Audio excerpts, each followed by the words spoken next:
Okay, I think we're going to start. So welcome all to Getting Started with Online Retail, Launch to Success. I'm going to start off with a bit of an introduction and start off with a bit of housekeeping.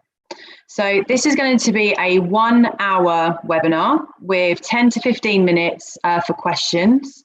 Roberta, my colleague, will be manning the online chat function within YouTube. So please look to ask any questions throughout the whole presentation. And we try and advise people to ask questions during rather than last minute at the end, just to make sure that we're not missing any questions coming through in case there's a lag. I will be providing the slides from this presentation early next week. So don't worry if there's a few things on there that you want to kind of go back to. You'll have those slides available to you. And they'll also be hosted on our brand new website, which is www.digitalculturenetwork.org.uk. And if you haven't already signed up to our newsletter, please do, because it tells you about new webinars coming up and also the latest resources to check out. So without further ado, let's start off and talk about how to launch to success. So these are the key areas that we're going to discuss within this 1-hour webinar. We are going to look at the sales opportunity, connecting with customers, products, and platforms as the key principles within the 45 minutes we'll run through today. So I get asked a lot of questions about e-commerce, particularly in the arts and culture sector. And some of the questions that I get asked is a multitude of questions, and I've actually provided this on one slide today. So first off question is, where to start? What products sell well? Who is our customer base? What are the best platforms to use at low cost? How many products should you start selling with? What effective ways to market the shop? How to manage logistics? How to create a range of products? How to retain customers, which is really important. How to determine price points is very much a regular question that I get asked a lot. So those kind of questions that we're going to get demystified today in this session. So the first thing that we need to just look at and work out is, what are the opportunities for e-commerce? We're all pivoting towards, potentially you may have had a physical shop, and now we're in this predicament where we need to be looking at an online version for our digital audiences. There's the original offline audience, which would come in, footfall to your museum or art gallery, and naturally now going to be looking online. So you may be looking at trying to build a case for e-commerce. And I think it's really important to look at this slide that I'm going to talk about now to really help you build a business need for e-commerce for your organization. So the first is, e-commerce should not be seen as a siloed project within your organization. It should be working as a full function of your core and values of your organization. So, for example, if your organization fundraises and supports a certain artistic practice, so could e-commerce help with that. That could be fundraising and being a supporting mechanic to help bring in funds to help with your core values of your organization. It's also about creating that direct relationship with your customers. It's a fantastic opportunity for an e-commerce site to have that. And that's obviously a great way of being able to provide much more data and be able to convert people to either fundraise and promote money, or to buy products from you. So there's a multiple different ways of connecting to a customer. It's also about building a community, and also with that community becomes word of mouth, which is great for your organization as well as your online shop. It's also about being flexible. So if you're decided to do a pop-up, or if you decided to take something at your venue, or for example, you want to do click and collect, there's lots of opportunity and flexibility to kind of help create revenue for you in this new world that we're living in. It's also about creating experiences, which we'll go on later to talk about throughout this presentation. It doesn't have to be a flat one offer to buy a certain product. It could be added benefits to be gaining something else that they can access to your organization, whether that's exclusive content, you buy a purchase from the store, or memberships, or lots of different areas of that. So we'll talk about that as well. The other, again, is about multiple different ways. So click and collect, there could be drop shipping. So people purchase from your online shop, actually drop ship that from another organization. So if you were selling, an example I had recently was deck chairs, maybe you don't want to have that in your shop, but you maybe want to take the sale for that deck chair and then push it the other way. It's also a really great way of bringing in revenue and not managing that logistics chain. So the other really crucial part is you're actually gathering the metrics. Okay, so rather than someone be coming through to your physical shop, you're not necessarily monitoring what they're picking up, what they're actually putting together, other than when they come to the checkout. So what's really great about e-commerce is you can actually predict and see what people are doing and also help with their behaviors. You know, if someone likes one product, they may also like another. And so you can get to familiarize yourself with what your consumers actually want. And then we were able to create an experience that is a much more personalized experience, which will then help with a multitude of sales. And the other thing is about word of mouth, building community, building sales, building retention, building customers. It's a fantastic way of kind of keep building that and giving them a chance to get people to come through to your arts organization. Now, one of the big things that we need to look at before even considering platforms, products, we need to understand what is the sales opportunity. So this is a graph that I think is really good. And this is what I explain to a lot of organizations who get in touch via the one-to-one support is, so how big is your potential sales opportunity? These key areas are things that I always ask. So how big is your email database? So from that, you can say, for example, you had 50,000 people sign up to your database. Okay, potentially say if 5% would be able to come through to your online shop, then the sales potential could be X. So just starting to think about how big is your email database, and from that, who of that email database, who can you actually contact about the online shop? So making sure there's opt-ins so you can be speaking to people about other products other than the one thing they signed up is really important as well. Social following, you know, how big is your Facebook following? Because you can also do Facebook shops. So there's lots of access to be able to gain potential sales through social channels. And then there's also Instagram, which is a huge, great way to be selling products via a really brilliant marketing tool. So I would also ask, you know, how big is the potential on that? You know, if you've got 50,000 people on your social channels and you directed them to an online sale, how potentially could that look? Because you want to look at trying to forecast the potential for your online shop. The other is website traffic. You know, how many people are coming onto your website every day? If you are thinking, well, we want to make X amount in 1 year, then you need to be thinking like, well, how much traffic do we need to be driving to the online shop to make that happen? So looking at your website traffic, monitoring what's going on, and think about key ways of how you can be driving more traffic to your website is really important. But also, where are they going on the website? And trying to create a really clear user journey, friendly user journey to get them through to the shop. Because many sites I do go on, I can't find the shop tab. So making sure there's a real clear call for action to go to a shop is really crucial. So website traffic's a really good one. It's a great way of getting people through the funnel. The other is product opportunity. So what product opportunity have you got for your organization? Is there something really unique? Is there something you're really well known for? Like what unique product could you be selling that you couldn't necessarily buy anywhere else? You'd have to come through to your online shop. It's something to consider as well. And then the revenue growth. So even just forecasting, like what could that potential look like? It's just something to be considering about when you're thinking about the sales opportunity.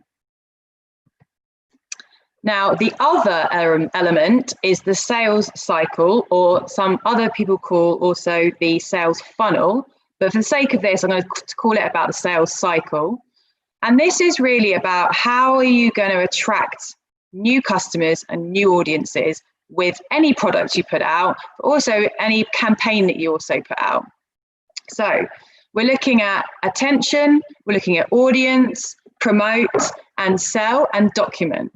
So attention is how are you going to create attention for your new online shop, this new product launch, this new campaign, and how are you then going to create that attention and create a new segment of audience of new people who've signed up to you, new people want to find out more about your product. Then from that, how are you then going to promote to those customers in particular who've signed up or are interested in that particular product?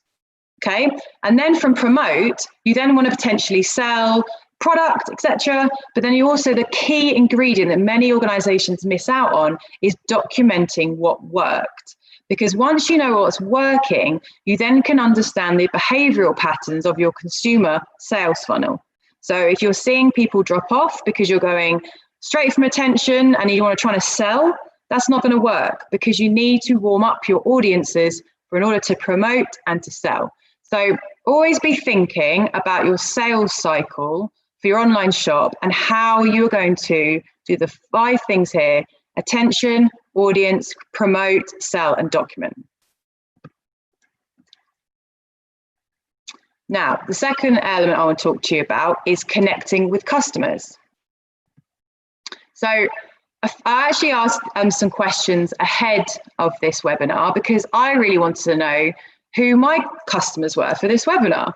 So I asked you a few questions on things like, what was your preferred device for online orders? I also asked what your most requested questions were for this webinar.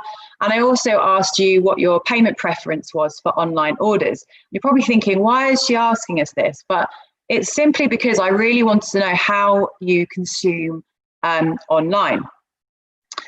If we start off on the left-hand side here, so this is actually based on just 82 users' data of this. So apologies, it's not everyone, but it's just give you a snapshot and it brings my point across. So 35% of you preferred using a mobile for online orders. Now, what that tells me is that more and more people are using mobile for convenience. But what that also tells me is that you need to make sure then your website and your mobile, and your online shop is mobile optimized, because potentially you could miss out on 35% of your audience when they are on mobile and they might not be able to purchase from you. It might be a really bad user experience. So making sure that your mobile optimized is really, really key. Now you can also see here that majority of you still like to use desktop. Now that's absolutely fine. It could be a considered purchase. You could be able to look into products. You want to look into more detail, which you can't necessarily get from a mobile screen. So that's still really poignant. But I think the majority point is the fact that mobile will only get stronger as the years go on. And I think by 2023, majority of audiences will be using mobile. So making sure you're mobile optimized. Now, the second area is about areas of interest. So I put here starting blocks, and that's literally about getting started. You just want to know, how do we just get going with this idea? If you've been thinking about it for a couple of years now in your organization, you're like, we need to have an online shop, but now we have a need for online shop. So that's what we talk about today. The other most popular one was platforms, followed by best practice, sales strategies, which is really important, price points, optimization. I think we'll probably look at optimization probably in another webinar, but because we won't cover it today. But these are the kind of areas that I will be looking into because it's the demand that you wanted to know.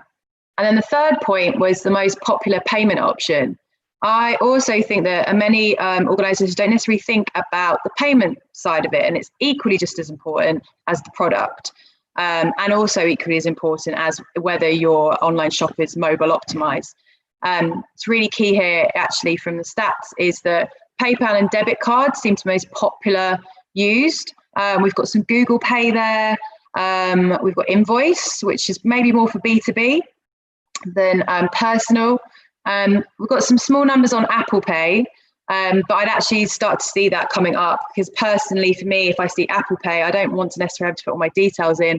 I just want to use my thumb to get me through to the checkout. But I expect we'll probably look at those sort of stats, and it's really good to see, like, what do your consumers, how do they like to spend, and make sure that you've got that built into your e-commerce strategy. So be customer centric. That is what e-commerce is about. It's all about the customer in mind. The more customer centric you are for anything that you do across the organization, the more advantage you're going to have about anything that you put out there. So what do we need to do then to be customer centric? How do we understand who our customers are? one area that all marketers look at is building a customer persona. Okay, and how do you build a customer persona?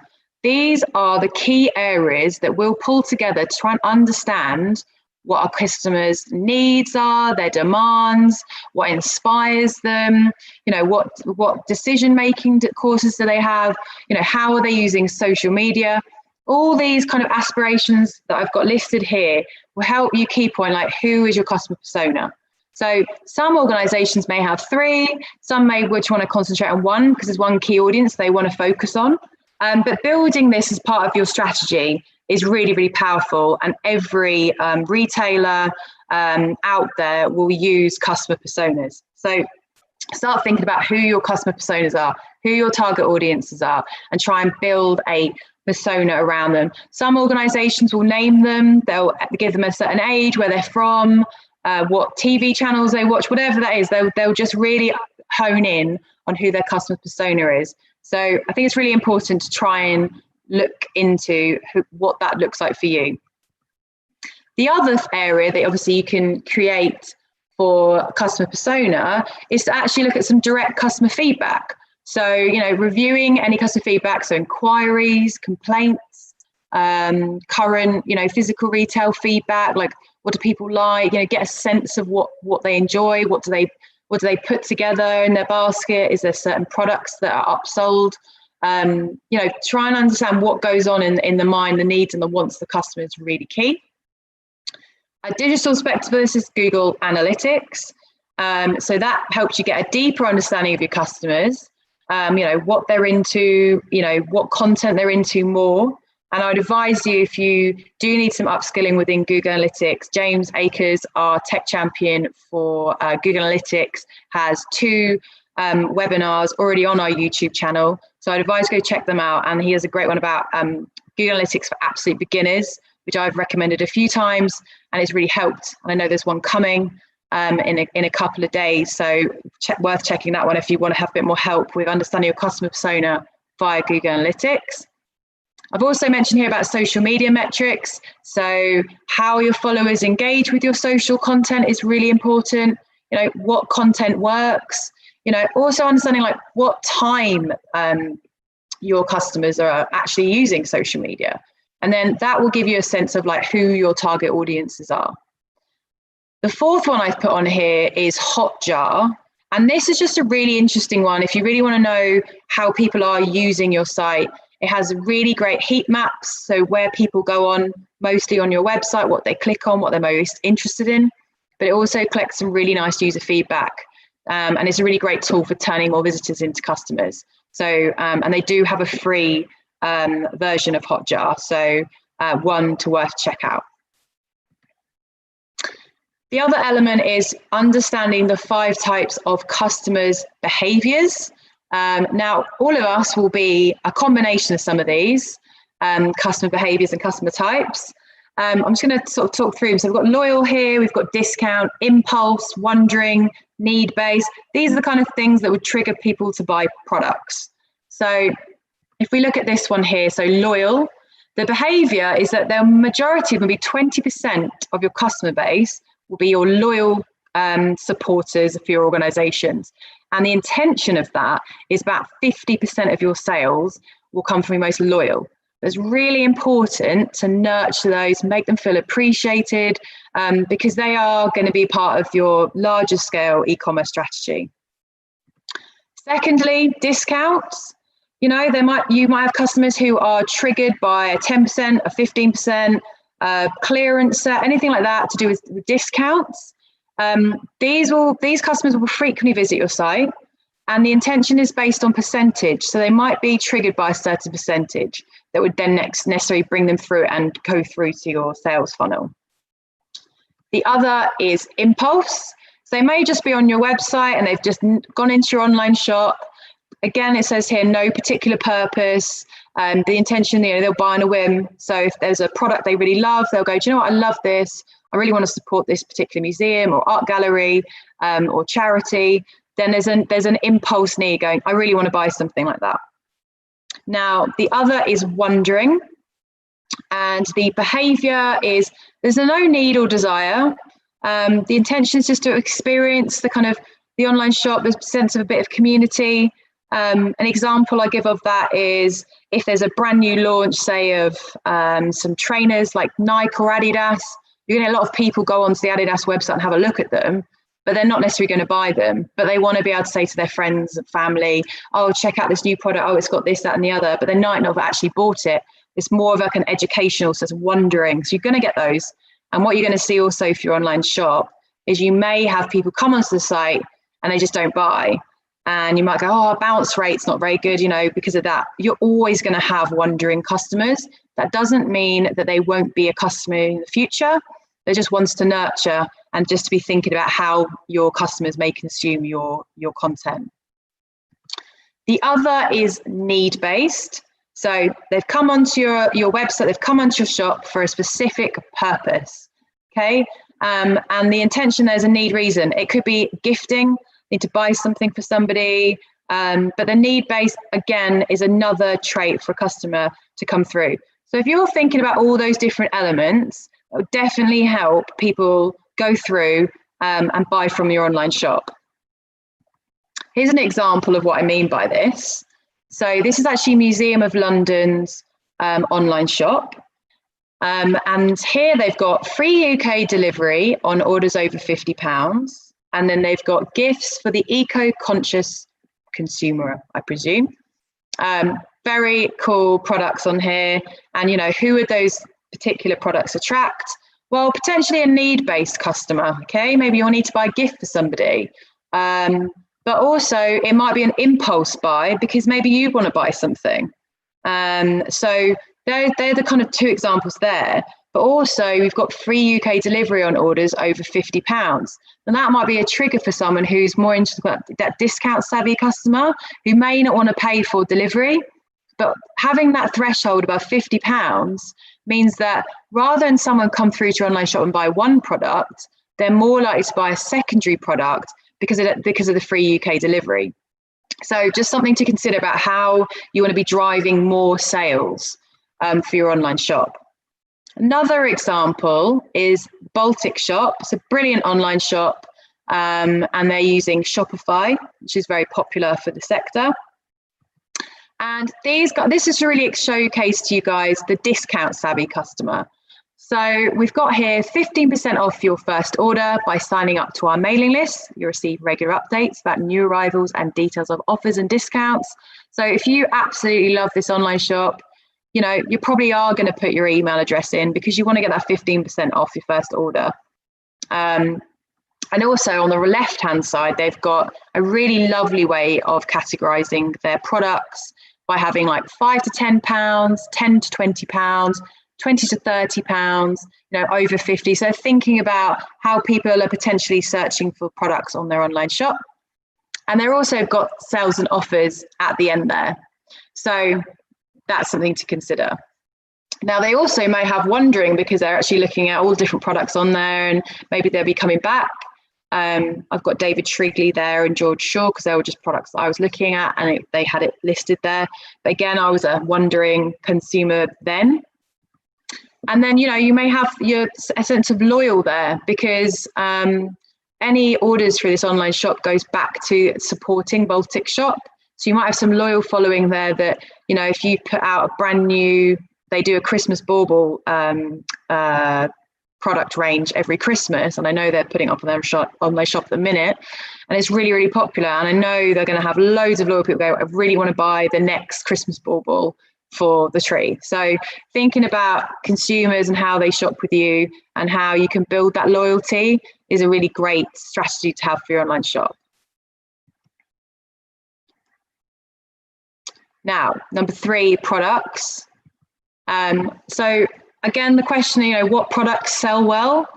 These are like my 4 tips for products. So think unique, right? There is a unique sense of products that you could sell very uniquely to any other organization, unique to you. So think about what is the unique value offering you could bring to the online shop that could be an extension of experience, a memory.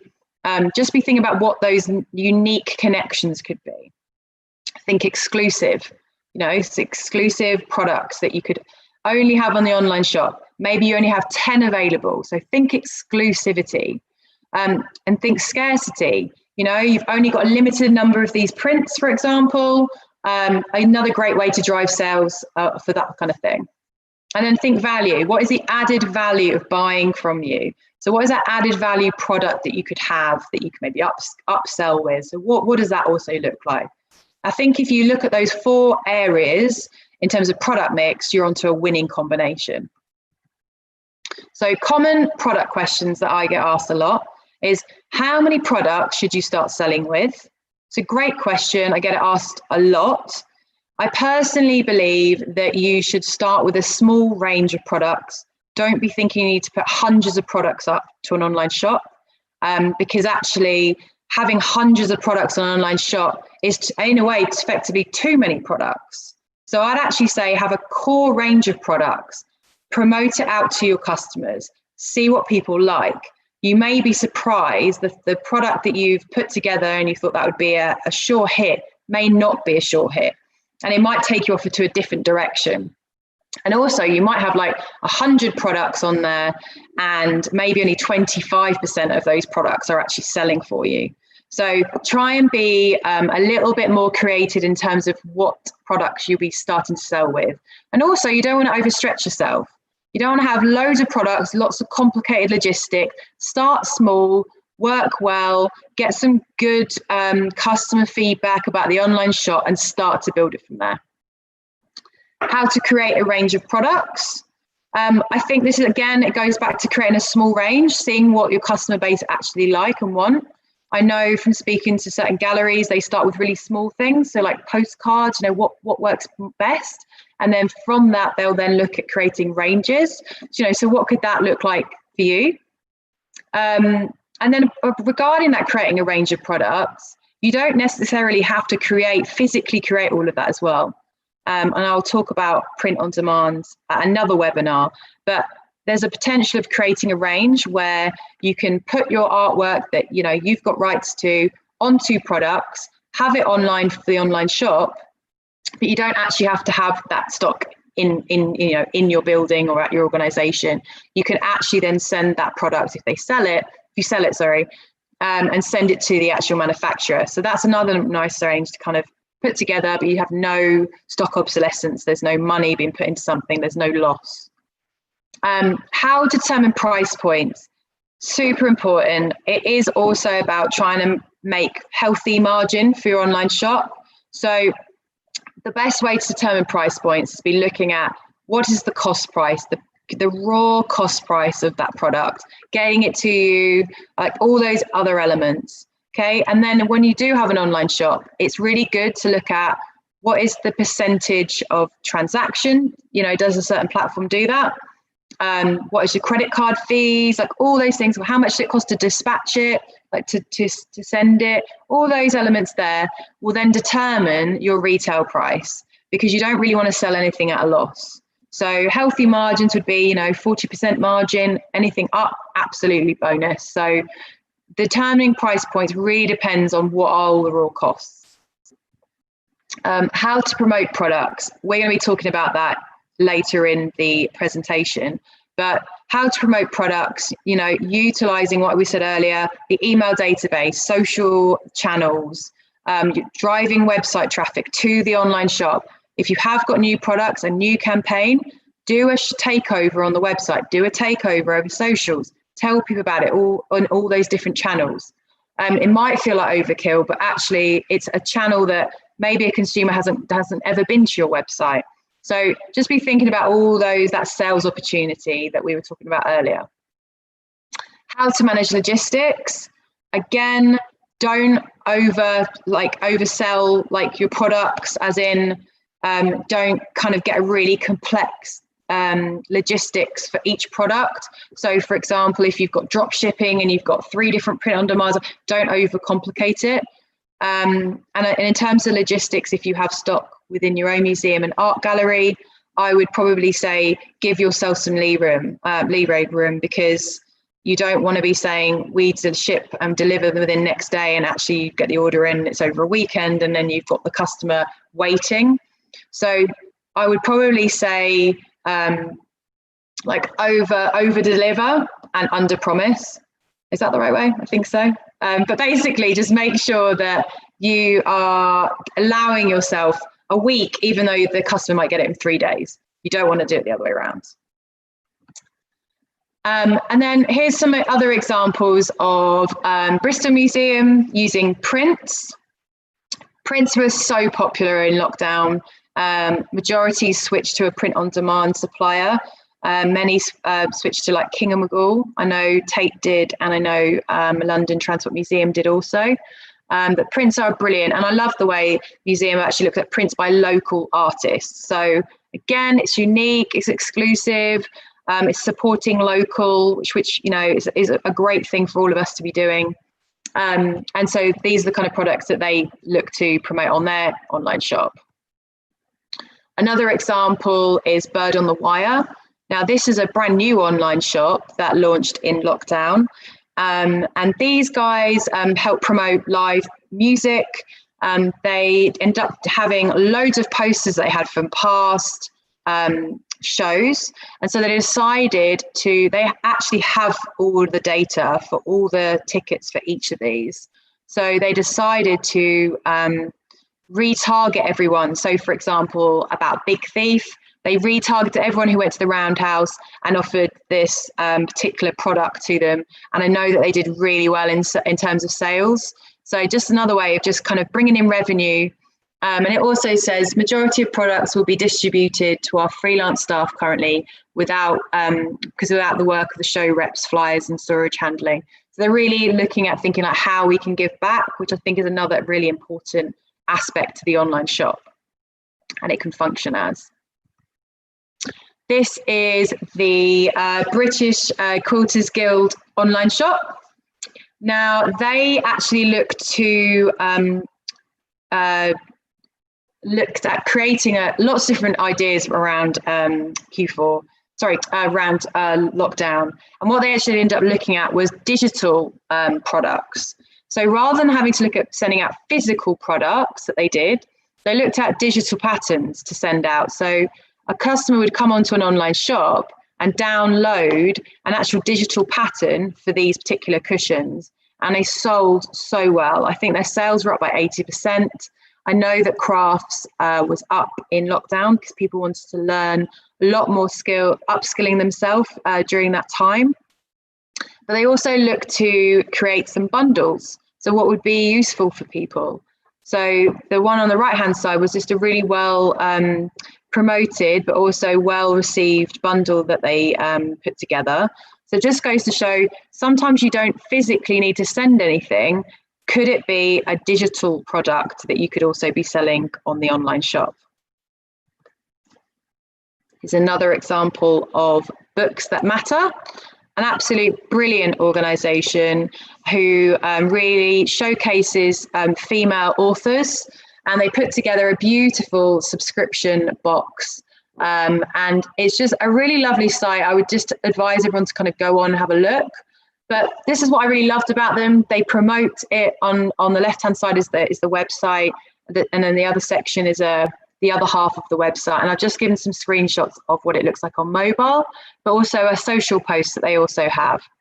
So on the left-hand side, we've got a really great thing like order your subscription now, super simple, putting the classics of tomorrow in your hands, great unique selling point. But what I also really like is they've actually gone into more detail, how it works.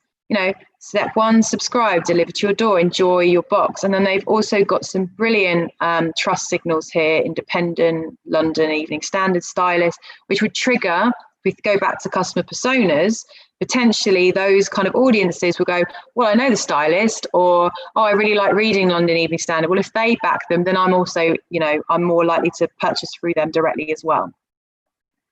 Now, on the right-hand side is the mobile optimized version of this site. So again, I was saying earlier how it's really important to be mobile optimized. Again, they've got a really lovely feature here actually with live chat from Messenger. So you can actually ask questions, which is, quite advanced, but can be done. And I just, really like the way that they've laid that out. But on the social post on the right-hand side, they've got this dispatch day. which just goes to show how many people actually buy the Books That Matter subscription box service, which is brilliant. And it almost gives you that sense of fear of missing out.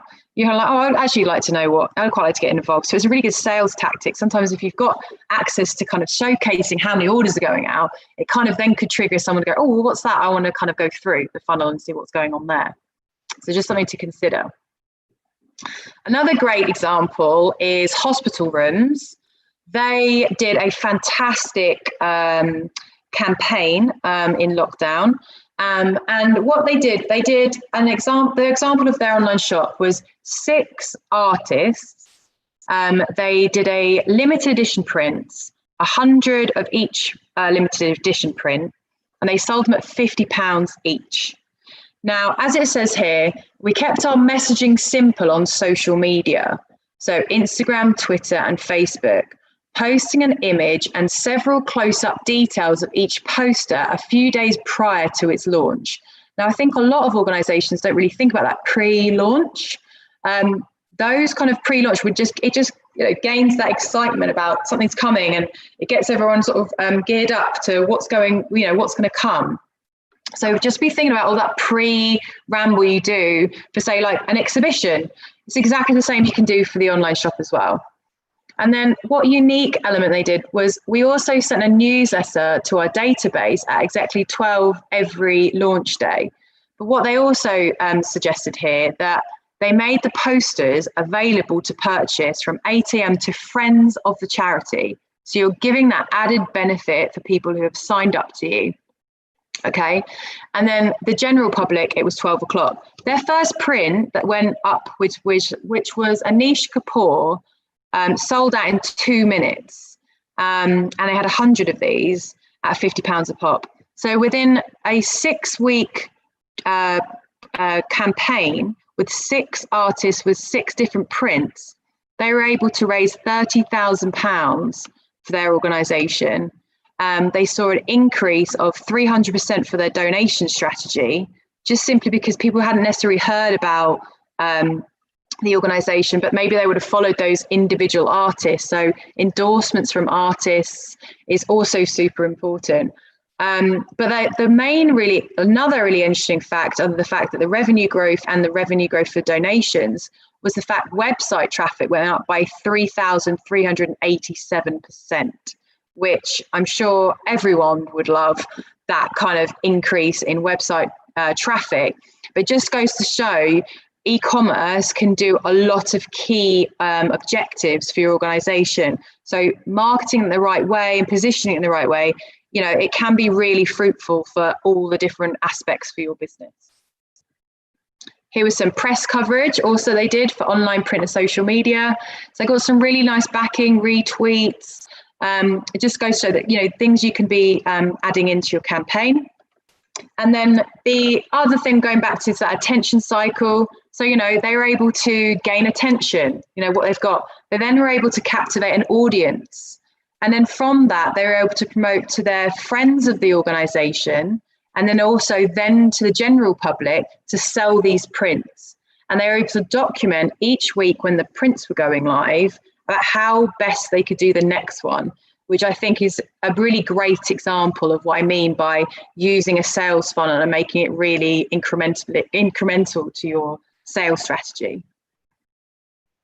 The other area, which coincides with all the other aspects, is how can you attract new customers, how can you convert new customers, and how you can retain. Now, everyone looks at how we can attract, more customers, more visits. How can we get some more sales, more donations? But what we sometimes forget is actually we already have customers who have purchased from us in the past, who have supported us, who have visited us in the past. And those customers have got more affinity with your organization than anyone that you're trying to look for initially to attract. So nurturing and retaining is actually way more fruitful for you than necessarily the attract. And actually it costs you less because you can contact them directly, which is that direct to consumer that e-commerce can bring you. And, to get them to look at secondaries and supporting and donations. So just the funnel to be always thinking about when you're thinking about the online shop, how are we going to attract, how are we going to convert them, and how can we retain? And also, how easy can we make it so we can attract more, so they can convert more, so they can retain more? Here is a value journey worksheet that I always talk to people, and it comes from Digital Marketer, which is a fantastic resource. I would advise checking those out. And they talk about the different stages of an e-commerce marketing plan. And I've talked this through to many organizations. And when I've spoken to them about this, they go, it makes complete sense. I don't know why we're not doing this particular element, but we can now see that would totally bring in more sales for us and help with our overall goals. So the awareness stage is maybe you're promoting on socials, maybe you've done some ads, and you're creating that awareness of a product. The engage stage is you're just sending them somewhere. So they're interested, they click from Instagram and they come onto the product page or website, and you've got a bit of an engagement because they've arrived. But once they're there, you're not necessarily telling them to do much, okay? So you need to have some really strong call for actions. Now, makes sense, the next stage would be subscribe. So we've brought the audience visitors over to your website. Now we want them to subscribe. Then the main thing you want to do is, even if they leave, you've made a really great goal of being able to try and attract and get their email address. So from their email address, then you're able to get in touch with them about an offer, or maybe something they've put in their basket, or something that they're interested or signed up to. There's a way of being able to create that funnel to get them to convert. But as we can see here, the awareness, engagement, subscribe, and convert stage, we're not necessarily making any money. That's our marketing spend, okay? We're driving people to all these elements. The convert stage, where someone's actually bought, is probably a break even. That's not a revenue earner there. So where we want to be looking then to be making money is this other element. These other elements we always forget. So I remember asking at a conference, which wasn't just the arts and culture sector, it was every sector, and it was based up in Manchester. I asked them, so when someone's bought from you on your online shop, do you then send them an email after going, you bought this, but you may also be interested in this, or here's another offer, or here's other things that are going on, or here's another event or venue attraction that you might be interested in? And nobody put their hand up. And MailChimp and .mailer were really shocked about this, because there's brilliant tools to be able to automate this next stage of excite, ascend, advocate, and promote. Now, that's that excite stage. So someone's bought something from you, they absolutely love it. What you want to be trying to do is trying to potentially upsell, but also trying to get a testimonial. Try and get testimonials about the product, the endorsements, because word of mouth from people is way stronger than in conversion than looking to try and attract brand new audiences online with your digital marketing. And then the other element is promote. So maybe there's a friends and family code you can promote for your online shop from your audience that is an added benefit. So what these elements mean. So cold Facebook, Instagram ads, Google AdWords, anything you're doing to create awareness, that's where that sits. The engage, pre-sale page, the product page, that's where that is. Subscribe, so promotional pop-up with discount offer or first purchase. Convert, so package up your offer, guide behavior, warm retargeted ads, abandoned cart workflows, all these kind of areas we can look to automate. You've got MailChimp, .mailer, or any other email marketing tool. There are automated workflows you can do. You don't have to be doing this. When someone's done a certain rule, it will trigger another message. Then we've got post purchase upsells. Maybe there's a redeem an offer, maybe 10% off your next order. You can do, which is a really lovely offer, being signed up and purchased from us. But the best thing is that if you ever were to promote them again, you're not going back to that cold Facebook, cold Instagram. They've bought from you before. So you can look at a more warm, hot, retargeted ads if you're looking to create ads around that time. And then this is what I mean about ascending stage. So promoting a higher ticket opportunity, maybe it's promoting a seasonal campaign, a new show, a new exhibition. So that's where you would look to kind of keep nurturing that relationship. And then testimonials, proven happy customers. They're more likely to leave reviews, and maybe you want to offer them something to leave a review. But actually what we're finding is that reviews are just important as product copy. Many people will look at product reviews and go, well, who's bought from this online shop? What do they think of the product? It will give it someone a reason to buy that particular product if they know that you've got other happy customers who've bought it and had a successful time. So just be thinking about that area. And then customer socials, again, it's, trying to kind of look at friends and family codes, add value to the customer experience. If you've got all these key factors in place, digital marketer actually say this will improve your sales within 90 days, and it will double your sales funnel of creating more and more sales. So it's really important trying to think about all these different areas that will help with your online shop. I just wanted to run through some really good top tips for product pages as well for when you're creating your online shops. Think about how you're creating your homepage. This is your virtual shop window, okay? You don't want everything there. You want to kind of guide some behavior. Now, the Tate have an Andy Warhol exhibition, so it's only right for them to lead with an Andy Warhol campaign, and they've got custom prints. Again, really top seller during this time. They've really then thought, then they've also got here about free UK delivery on orders over £50, which I'm seeing that across quite a few organisations. It may work for you, that may be too high, it may be too low, depending on what your product is, but I think it's worth to sort of play around. And they've also got stay in the know with Tate emails. And then there's find your perfect print. Really think about how people are going to be using our shop, like what functionality would be great. They've got it by artist, they've got it by theme, by color, exhibition, and they could just be simple different categories that you can create within your online shop just to help with user experience.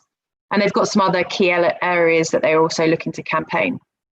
And then also our favorites and then new arrivals. They could also be bestsellers just to help people through that funnel, because they might be need-based, might necessarily have an affinity with an organization, but they need to buy for someone. They know that a certain friend is into a certain organization, then it's easier to potentially buy from your online shop. Frantic Assembly are a brilliant dance organization that sell workbooks, but they have a really great range of t-shirts, really popular with their workshops that happen. These guys I spoke to them, I said, well, to be honest, there's a few optimization things you could be doing, maybe some more product copy, better imagery, make it a bit more vibrant. So after speaking with me, they put together this great campaign and have detailed product copy, which is fantastic because I can't see the product. So really be thinking about practically how can you sell a product online? You need to be thinking about all the questions that people would be playing into that. Then also give a bit of identity. So here's some people here they've taken photos of from the actual the workshops. It's just nice to have a bit more humanity back to the online shop. They have a really great banner here, so you can go on the shop, you know exactly what you're getting. There's no understanding, what's there. And the photographs are much better than they were previously. This is Grim & Co. Again, marketing offers. They've put on here free shipping for over £50, related products for sale. These are brilliant to have on online shops, and they can just be easily added to your online shop at no expense. It just helps people to kind of discover new products that they may not have thought about going to, and it's guiding that behavior. So say, for example, they bought that soap, but they may also be interested in the gift bag, or maybe they want to create a set. So that's really good to have. Creating wish lists, also brilliant to have, because you could create a wish list and send it to friends and family. I actually think that's a really great tool, especially around Christmas time. So maybe you can get people to be making wish lists and sending it to your aunts and mums and dads, etc. I think it's a really nice tool. But even being able to retarget people based on their wish lists, like you create a wish list, maybe there's a certain way of being able to get them to purchase that particular wish list. Is there a special promo that you can be doing for your audiences? They've got a lovely call to action. Every purchase you make helps support our children's literacy charity. Again, great call for action. It gives you a real reason to buy direct. Detailed product description. Again, the buyer in mind. They have really lovely product copy. So it doesn't have to be, this is a soap, it is this size, it has this. They've actually looked at different ways to promote that. And then they've got consistent product photography, multiple images, and not just looking at one dimensions. Alternative product images are really good. So if you're doing prints, Tate's actually superimposed products within a lounge setting, so you get a sense of feeling how what the size is and what it could look like. Art space have actually gone and looked at, how big is that in terms of if you saw it on a wall. So they've given that element, which I thought was really nice. Another top tip is encourage signups for an introductory offer. So if you're driving loads of traffic to your online shop and you're seeing a drop off, what could you be doing that you could put some friction in that journey to try and get some of those goals that you want to do, which is basically trying to encourage more signups to your database that you can retarget for your online shop. So don't be missing any opportunities and losing them to chance. Having a mission statement and a unique selling point is also really powerful for your online shop. So this is just an example from Baltic, but I would just have a think about what is your unique selling point? Why should someone buy from you? What does it mean as an organization for someone to buy from your online shop? So be thinking about that for your online shop. And this is what I was talking about earlier about real people reviews. Again, super important. People will go to real reviews probably more than product copy. So make sure you have that there.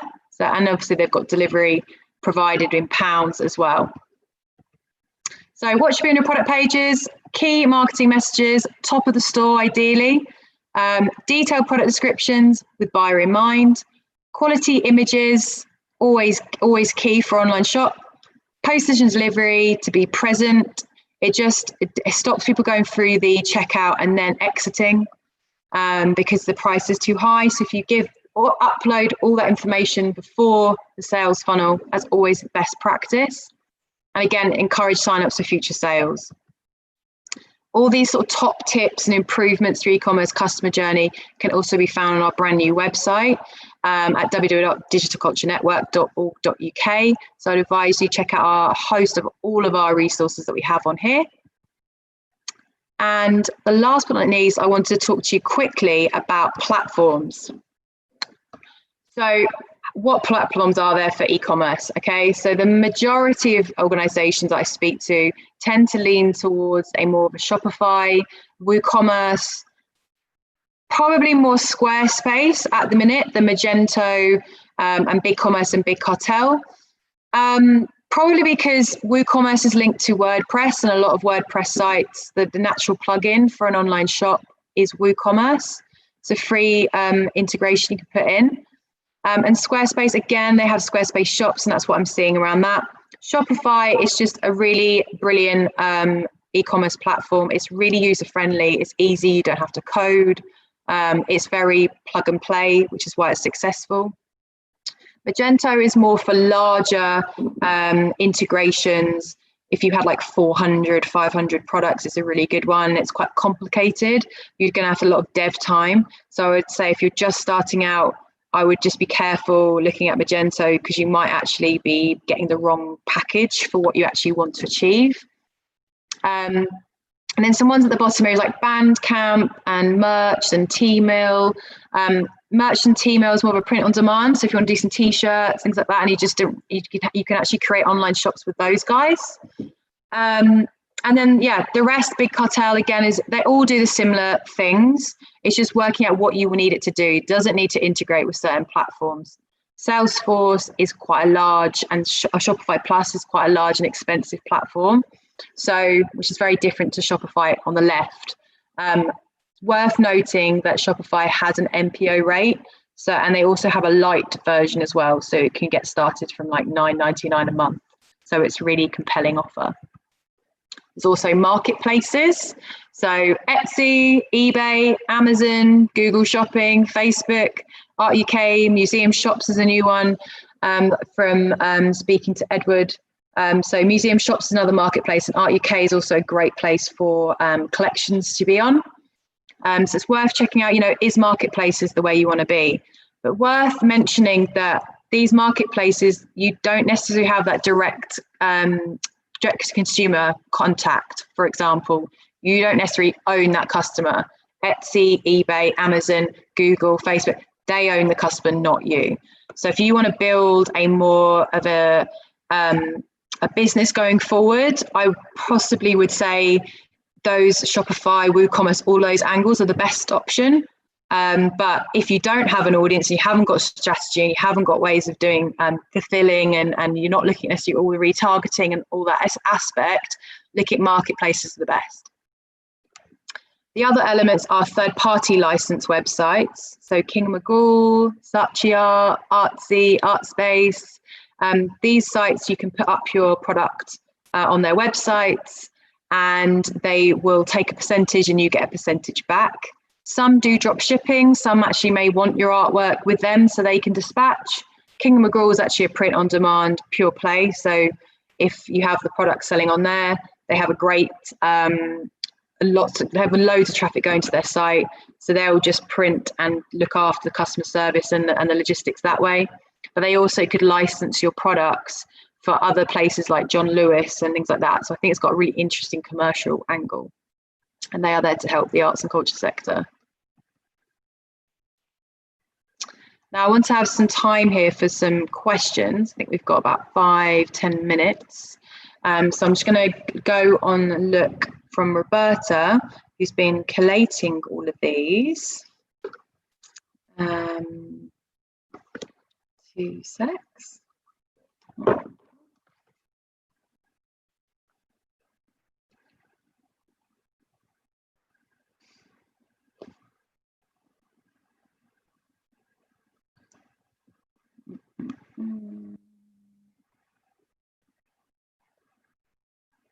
Okay. Would a platform like WooCommerce also work as stock control system for physical shop sales? I would say there are integrations for WooCommerce for physical shop sales. So there'll be a plugin to be able to manage that. But I know some organizations have quite complex logistics. They tend to take from the physical stock for their online shop. It can be a bit tricky is that you could potentially be selling products in your physical shop or vice versa on your online shop and not have any orders to fulfill for your customer. So making sure that you've almost got separate stockpiles, but save for online, just so you're basically not selling products online that aren't able to be fulfilled is really key, because that will obviously create some really bad negative feedback. But there are apps out there. I know Shakespeare's Globe use Shopify, for example, and they've integrated their stock inventory with their physical shop. So it is doable. So that's that question. Thanks for that one. Again, what platform is best? Shopify. I think I've kind of gone through that question. What's the simplest and most effective, cost-effective way to set up an online shop for smallers with very limited resources? I would probably say Shopify is great for getting started. You don't have to be a web coder. Sorry, Roberta, from our tech champion, or from our team. It does mean that you can kind of get it up and running very quickly. And in a previous workshop that I used to do of this particular course, I actually made everyone create an online shop by the end of the day, and they didn't believe they'd be able to do it, and they did. And so I think a few of them have taken those online shops a bit more advanced now. But it just goes to show that if you have got limited small time and resource, certain e-commerce platforms could work best for you. So it's really looking at your infrastructure, like what works best for you as an organization, and then looking at, maybe you do want to look at things like Etsy, or, if that works for you, if you just don't have, the capacity to be driving new traffic to your site, looking at those marketplaces that already have like 7 to 10 million visits, maybe that's a potential starting point for you. So that's what I would say there. How much do we need to invest to set up effective e-commerce platform? I'd probably say that one really depends on what you want that what do you want the e-commerce platform to do. I think the best thing now for the arts and culture sector in general is that technology has advanced so much now that you can literally have an online shop today and you haven't had to put any infrastructure and like huge amounts of cost in place. Even things like adding print on demand, like previously years ago, it would cost you so much money to integrate that. Now you can just get a simple plugin. It takes seconds. You can add your design onto some products, hit publish, and you could just promote them today. And, you don't have to necessarily have all that product in stock. It would just literally go to a logistics firm and you take a percentage. Now, admittedly, the percentage isn't always the largest percentage you would normally expect if you bought that stock in, but you're not having that stock risk. And you would potentially make 40% of something, which is 40% is better than nothing of 40%. So I think there's different investment propositions for a platform. It's just working out what you personally want to be selling. And I'm more than happy to take any of those cases that you may have, or organizations get in touch if you're eligible for one-to-one support. So I'll be able to help you decide which platform may be best for you. The payment function, about what costs would be reasonable, Shopify or a good route. Again, I've already kind of mentioned about Shopify, so I'll probably leave it there for the question, but thank you so much for the questions. Just as an ending note, and to remind you all, if you are eligible for Arts Council funding, you can get one-to-one support from our tech champions by emailing us at digitalnetwork@artscouncil.co.uk. Alternatively, you can ask a tech champion via our form via our newly launched website, which I've mentioned already, which is on this slide here, which is www.digitalculturenetwork.org.uk. Now, the next webinar for the Digital Culture Network is on the 15th of October with James, and it's actually how to track marketing campaign performance, which actually go really well with getting started with online retail. And on the 5th of November with Roberta, our tech champion for website design, her webinar is going to cover how to develop a powerful website content strategy. So I would advise you going onto a website and checking those out and subscribing yourself onto those. But thank you so much, guys, for your time. Any questions, let me know. As I said previously, the slides will be sent to you and it will be hosted on our website next week. Thank you very much.